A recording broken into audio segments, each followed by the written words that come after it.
chose en tout cas. C'est vrai que c'est terrible. Moi, j'ai toujours été sceptique de toute façon sur je pense qu'il y a des gens sincères, honnêtes en politique, mais en majorité, j'ai l'impression que les gens qui sont soi-disant engagés pour aider le bon peuple, ils sont surtout là engagés pour penser à eux. Donc il n'est pas le seul à mentir. Franchement, ça me fait penser à la blague de Coluche qu'il faisait déjà dans les années 80 en disant, vous connaissez la différence entre un oiseau et un homme politique?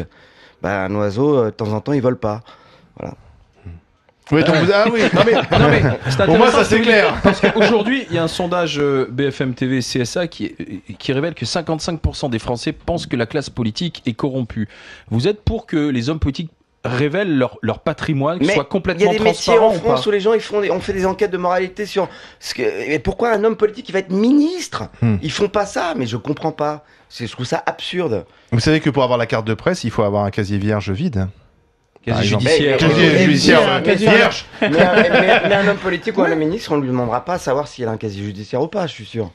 Non, je pense que ce qui est normal, c'est de savoir ce qu'il y avait avant, ce qu'il y a après. C'est logique, parce qu'il peut y avoir effectivement de l'enrichissement pour un maire, pour un député, pour un ministre, etc. Et je pense que là, il y a besoin d'une certaine transparence par rapport à ça. Maintenant, il ne faut pas faire de chasse aux sorcières. On ne va pas dire tout d'un coup...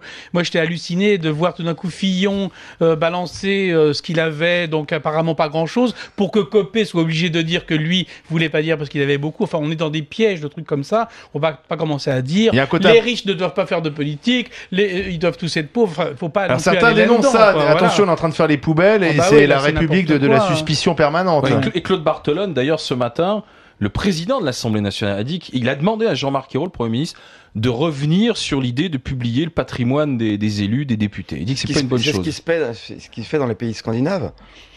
Alors nous, on est dans un pays latin, alors ce freestyle, on l'aime bien quand même, vous voyez ce que je veux dire? Où on navigue, oui. Pas vu, pas pris. Oui, voilà. Donc les Français sont aussi un petit peu hypocrites?